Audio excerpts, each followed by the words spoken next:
Is that better?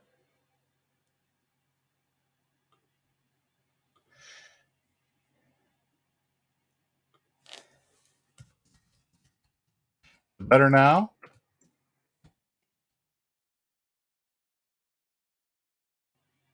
Okay. Well, it seems I learned some tools and I touched one that I didn't plan on touching, so I apologize about that. Here's where we are today. Friction. Let's start over so that you can hear what I'm saying. Friction. This is Velcro. It's a cable tie that can hold a microphone cable or an instrument cable, but it's designed to keep things from coming apart, and friction is the way that that happens. And I want to thank Jim Fry for suggesting this topic some time ago. Friction is it is inherent in everything, and sometimes friction is what we want to eliminate because we don't want to hear something or we want things to be smoother. Sometimes friction is what we want because it gives us traction. So when my car is stuck in the snow or on the ice, it's not moving anywhere because of a lack of friction. When it grabs and goes, that's when the friction works on my behalf. When I'm trying to stop, I'm trying to use as much friction as possible to stop the car. When I'm playing Dulcimer, friction is also involved. And so let's go back and redo what we were talking about here.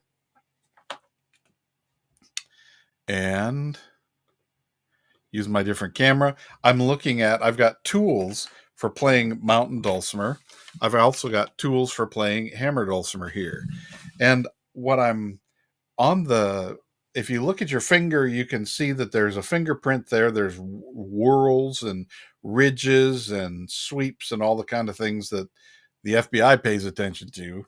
Um, but there are ridges, and when I rub these ridges over an unwound string on my mountain dulcimer, what I'm hearing is my finger touch the frets as I slide over the frets. I'm not hearing string noise. This is a baritone dulcimer, so the middle string is wound. So I hear the tone I wanted, but I can also hear the squeakiness of the ridges on my fingerprint, rubbing over the ridges on the wound string. And sometimes I don't want to hear that. What I want to hear is more tone than that. So I'm going to have to make some decisions about how I play things. And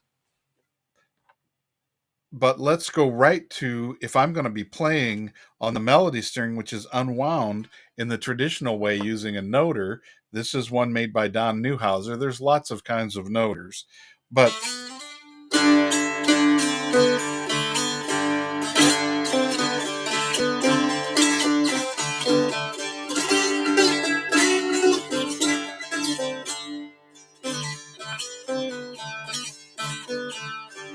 when I slide, I may hear some wood to string noise when I lift up my noter, but for the most part, I am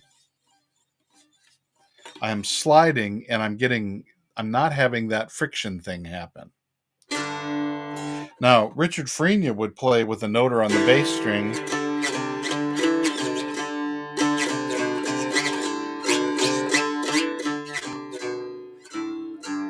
Now you can hear, I'm hearing some noter sound on the bass string as I play.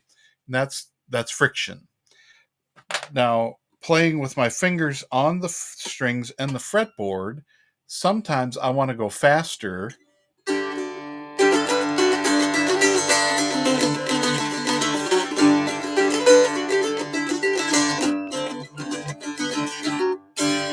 Now, sometimes my fingers are not limber and ready to go, but sometimes the interaction of my fingers, my fingerprint with the frets and the strings makes everything go slower in my fingering hand. And so one of the things that David Schnaufer would say is to reduce the friction, you can reach up on the outside of your nose or behind your ears is where there's a lot of sebaceous glands. Those are the ones that produce oil on your skin. If you add that to your fingers, It's a way of lubricating your strings so that your fingers aren't sticking on the fretboard and on the strings.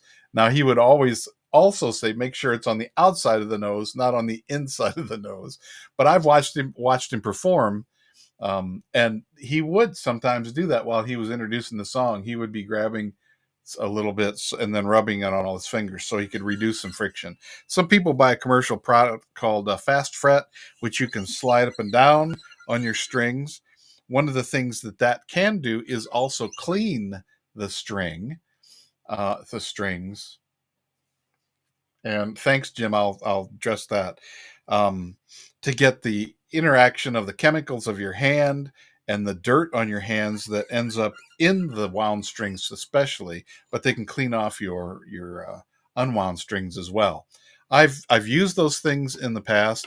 In the end, I don't find that I need that in the way that I might have at one time, or I don't use them anymore, but it's the kind of thing that some people have made use of. Now, flat wound strings. Yes, in fact, on my electric mountain dulcimer, I use flat wound strings, which are jazz guitar strings. Some people don't like because they have a different, instead of it being a round thing that's wound around a core, it's a little flat thing that's wound around the core. And some people, if they don't like it, they say the tone isn't as bright, and that's my goal. So that when I'm sliding on those wound strings, we're not hearing all the slide, we're hearing more tone than squeak. So I do use those, and let me think. I don't know if I have used flat wound strings on my baritone before, but I'm not certain that these are now. I don't think this set is flat wound strings right now. So that's a lot about what's going on in the fretting hand. In the other hand, the pick. Well, if I'm using, let's go first to, I'm going to move this so it's more over the dulcimer. If I'm using fingers to play, I've got those fingerprints again. And if I've got the wound strings,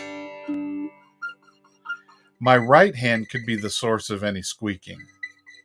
So if you're actually recording yourself and you're finding there's some squeak going on that's driving you crazy, and you've cleaned up your left hand and are as most accurate as possible, and you're still hearing something, it might be in your right hand.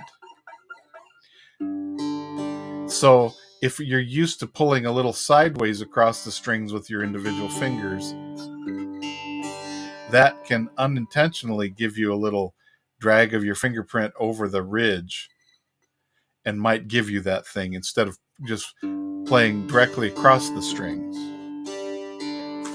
Now, when I'm playing with finger picks, which I like to do for clarity,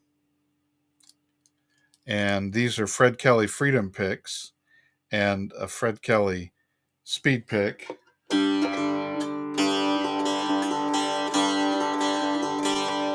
Let's move this up here so it's outside of the finger pick is coming across. I can feel the string with my finger, but I'm not hearing that. I'm not hearing my fingerprint.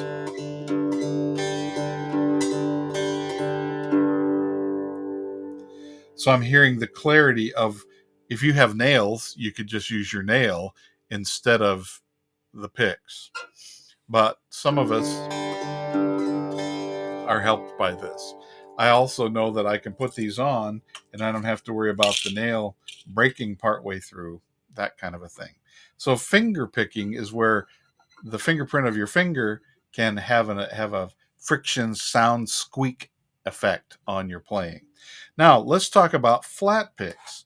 When I'm playing with a flat pick, and this is a Jim Dunlop nylon 60 millimeters, 0.60, that has a a rough edge. It has both, and it's embossed or it's stamped. So there's Jim Dunlop and the logo, and there's a knurled little piece. It feels like sandpaper on both sides. The other side says USA nylon and the size. And as I hold that in my hand, whether it's the kind of bluegrass kind of grip like this, or it's the holding between the thumb and two fingers grip, my hand is touching the part that has a little friction built into the pick. Now, this is a very thin pick, so as I'm playing, I tend to hear a lot of pick noise or pick slap. Or when I turn it, because I don't usually use the point of a pick, I use the rounder side of the pick when I'm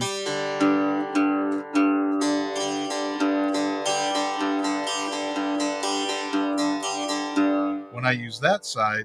Sometimes if I'm trying to do something quick, the knurling or that's built into the pick can get in the way.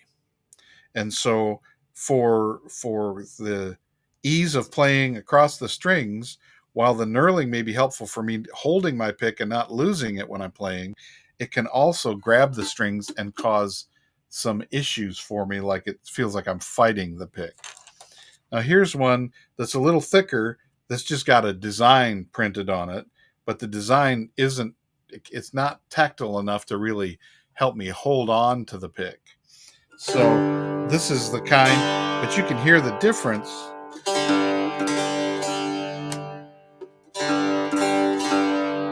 That's less pick noise and more tone on the instrument. Here is a mandolin pick. This is a dog mandolin pick from David Grisman. It's like a traditional tortoise shell. It's plastic, but thick like a tortoise shell. And the tone, we've talked about the tone from different picks in the past, but one of the things I noticed, I hear more tone, but as I go straight across the string, which would be my path of least resistance, sometimes the pick wants to dig into the strings, which is another kind of friction. But if I go at an angle, at a slight angle across the strings this way or this way, and if I turn the pick a little bit so that I'm going across with, instead of a flat thing, a thin line,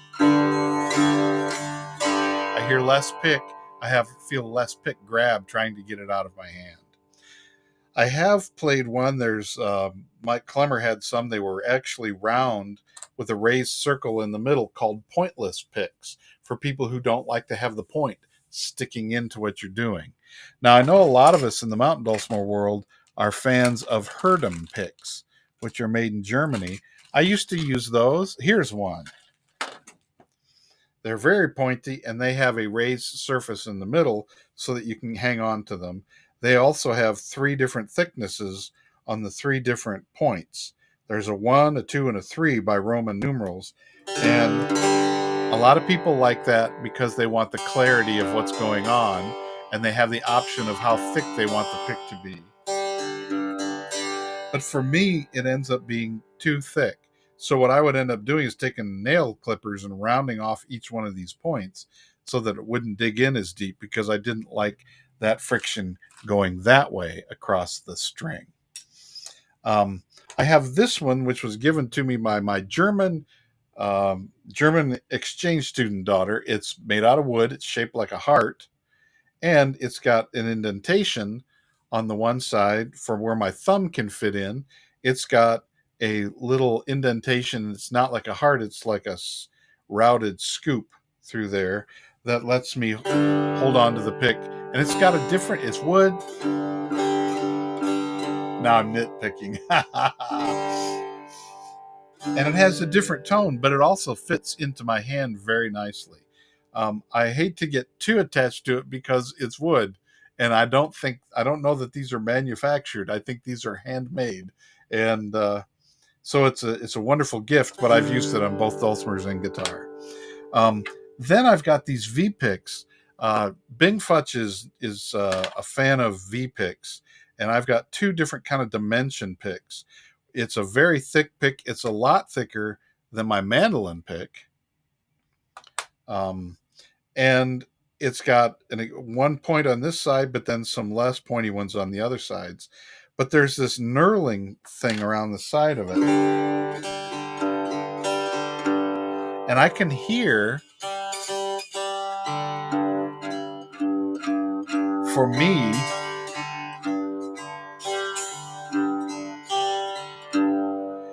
I don't like hearing that. I don't mind the thicker pick. I don't mind having a nice weighty thing. And there was one that was shaped like a big diamond almost. I don't know if V-Pick made them. David Walliman in the guitar world tried them and said they really helped with his accuracy with his picking. But that's not a friction thing. It's just a different kind of pick. What I have not liked about these is the friction of what's going on around the edge. I also have these leather picks that are made by Dwayne Porterfield in Mountain View, Arkansas. They turns out that a lot of ukulele players like to use these. They're suede, smooth on the one side and rough on the other. One of the things I've noticed is if I use the rough side, I have a lot of friction on the out strum and less friction on the in strum. So I tend to use the smooth side going out and the friction side coming in, because it does grab the strings a little bit. Now, all of this, the friction, the whole notion about friction is, how does this help us have the sound? Of course, as I go across the string, it creates the sound, but the nuance of what's going on in the sound as I move my fingers up and down. Oh, I did want to talk about one thing. On a standard mountain dulcimer, the bass string is a wound string, the middle and the melody are not. So when I'm sliding up,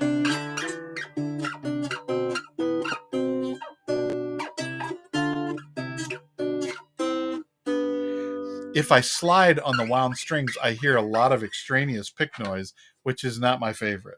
So what I tend to do is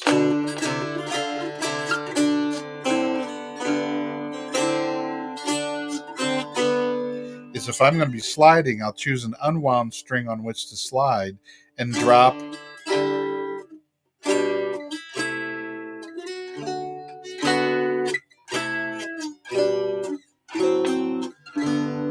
And I'll lift up the fingers that are on the friction strings so that I don't get all that extraneous stuff. So the left hand, I'm trying to reduce the friction on the left hand. Unless I'm playing noter style and I'm using the slide, then I just have to be accurate of where do I stop. Talon, you're saying you filed down your points so they don't, so they don't scratch the fretboard. You can see that there's some scratchness right here at the hollow of the strum hollow, but up here there's not. So that's another reason. Also helping to, if you don't have a lot of point when you are playing the with the pick, you won't hear the pick noise of the pick hitting the fretboard, which is another extraneous sound.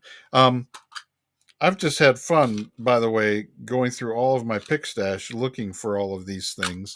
Quite a history of what I've got here. One of the things I found, which surprised me.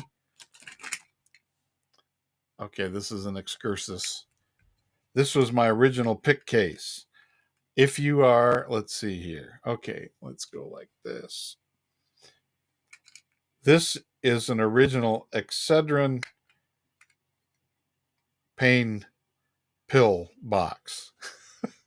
So it originally had headache medicine in it, and I kept it and put my picks in here, and this was always in my pocket wherever I go, whether I had a guitar with me or not. Because this held a few picks, and it's still working. It's not holding picks anymore. I've got that looks like, my broken nut, my original nut on my mountain dulcimer that I built. Yep, that's what that is. So now it's doing history preservation. Okay, I told you we were going to talk about hammer dulcimer, so let's do that. Friction is involved in the hammer dulcimer too. And this is something that's true for both kinds of instruments. once we tune the instrument, and a lot of mountain dulcimer players will complain about friction pegs on there that are like violin pegs. If they're properly reamed, which is in a taper, as you push in, you're making the peg stick in um, to the hole, which is supposed to match it, and that's how it catches. It sometimes the fine tuning of that is a little more difficult and challenging. I'm just looking here. Bog Street picks a hole in the middle. Yeah, okay, with a textured pattern. And Talon, you adapted your picks by putting leather on one side. So you got different sounds for each one. Okay. Yeah. Most picks do end up in the dryer. That's true. Yeah. Experience talking. Right. Now, the thing that we have, if we don't have friction pegs, but we have machine heads on our dulcimers.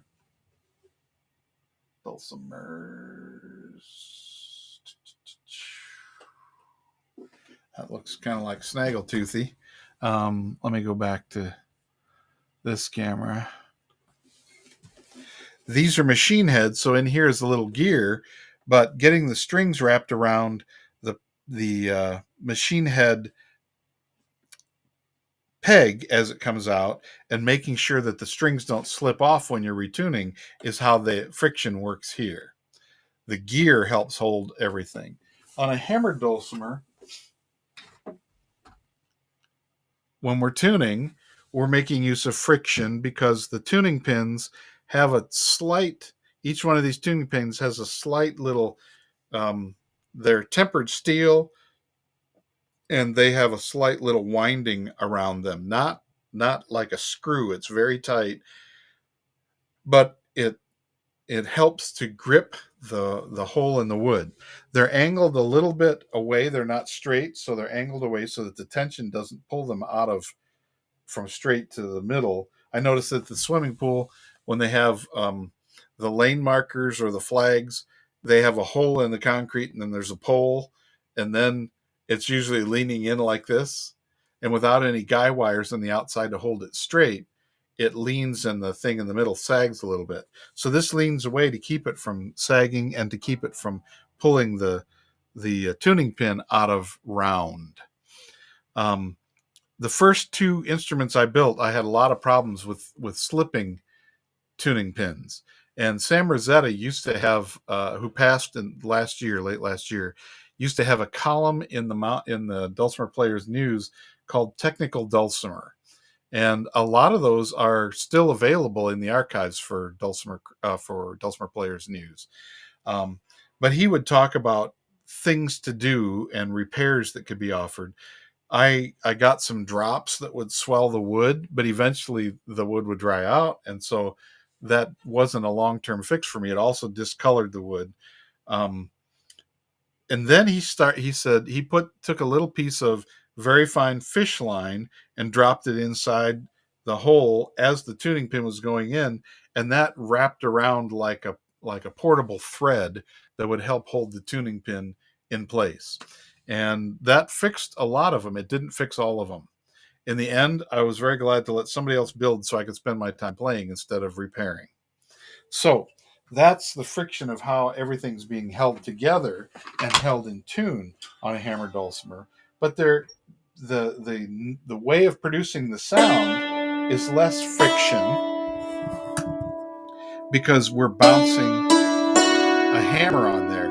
Now, if I have a suede like I do on this side,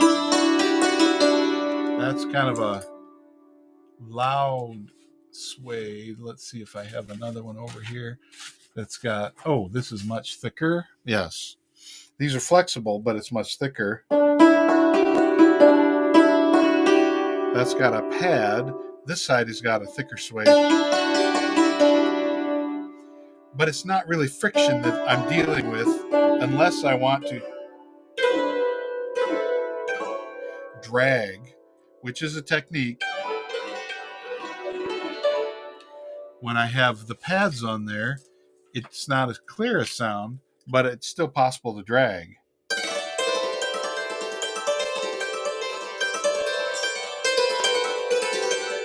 when I'm dragging using a harder surface, there is a bit of a friction, but you're hearing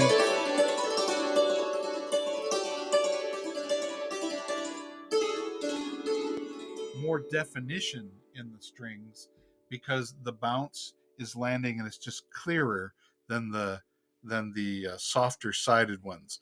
I don't know if that's actually a friction thing, but the other thing to note is most of the hammer dulcimer is strung with unwound strings. In fact, this one right here, as I go, you can hear some sound, but when I get to this low E on the bass bridge, that's the first wound one, and I start to hear that, and then the rest of the ones on the super bass are definitely wound, just like in a piano. Now, so there's not a lot of friction in the playing here, except for what's going on in your hand. If I'm holding, there has to be movement that's going like this, sideways, so it's not like it's fixed. Too much friction means I don't get tone. I have to be able to let the hammers bounce, so I can't be holding on with a death grip. But yet, I don't want the hammers to fall out of my hands either. So on hammers, there might be a grip like this to help your hand stay in about the same place so the hammer doesn't accidentally slide and be too far up. And I go and look for this string, but because of where my thumb is on the hammer, I accidentally hit that string. That I'm using the same length of hammer each time. But the bounce, it's a delicate balance that we all have to find for ourselves. How tight to hold so the hammers don't fall out or slip slide this way. One of the things I do to keep it from slip sliding sideways, there are wonderful players who play like this, very perpendicular. The string and the finger and the thumb are going perpendicular to the hammer. I tend to do perpendicular with the finger in the back and thumb following along the length of the hammer because it gives me a T so that the hammer is not falling out of my hands, and yet I can still get the bounce I need. Now, if I'm playing in Europe, that's probably not the best example. Let's see what this one is. Come on. These are some of Sam Rosetta's hammers. These are with bamboo. And there are some hammers, well, Hochbrett players are playing with the hammers between their fingers. Sam started designing them with a 45-degree angle so that when your hand's not in a funky way, it's in a natural position. So the grip is I'm not squeezing at all. I'm just holding it in the natural distance between my two fingers.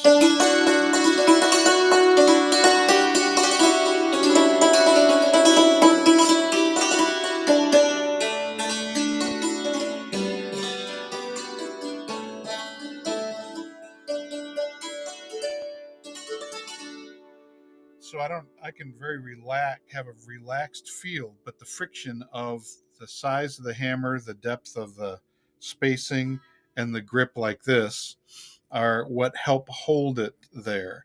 I have a pair of Iranian hammers for a santir, which are very, very light, but they definitely have a circle that comes around your first finger. And as you're playing, first finger is resting on the hammer, which is gripping the whole finger. And that's how the friction works in that case. So friction is really important for the creation of the music sounds we want. Being able to understand what it is and how to adjust it can help your playing and the tones you want and the comfort you use. If you have further things that or ideas or notions that you have about this, please feel free to write me at steve@dulcimercrossing.com, or you can just comment right here on this in the comment section here where you've been commenting already. Live streams are a feature of Dulcimer Crossing every Wednesday. They are archived here on our Facebook page, also on our YouTube channel, and on the Dulcimer Crossing site, where they are curated and gathered by chronologically. A couple of things I want to call attention to that are coming up is, let's share my screen, share Chrome tab.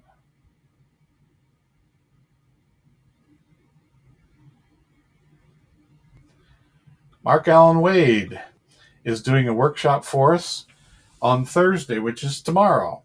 This is a hammer dulcimer workshop, but it's focused as a hammer dulcimer way. But Aaron May and I will be there to do a mountain dulcimer translation.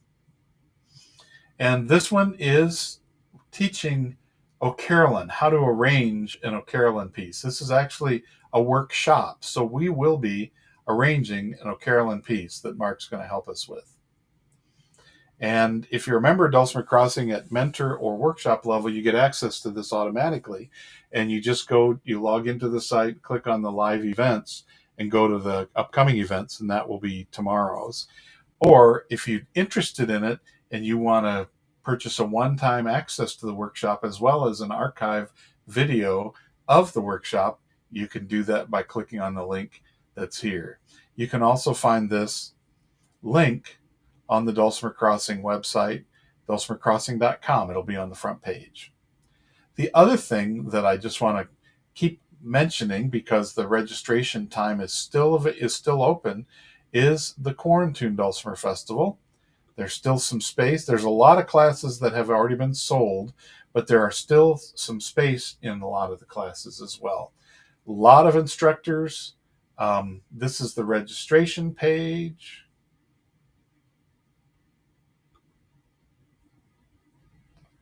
Did that work? Yeah, there it is. This is the registration page, and as you go through it,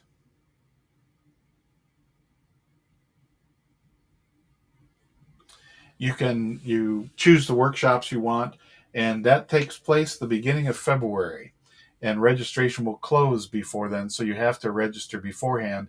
You just can't show up and register on that day, because that lets all of us instructors get our workshop material sent to you in time so that you can participate. So that's what I have for us today, friends. Thank you for your suggestions about what we can cover in these sessions. If you have further ideas, like this one came from Jim Fry, I think he sent it a long time ago. So sometimes I keep them in a file, and I can I look and pull them out as we get closer to the time. So if we don't see it right away, it doesn't mean it's not under consideration or in preparation. But I wish you a wonderful Wednesday, and I look forward to seeing you next week. And if you're coming to the Mark Allen Wade workshop, I'll see you then. Thank you so much.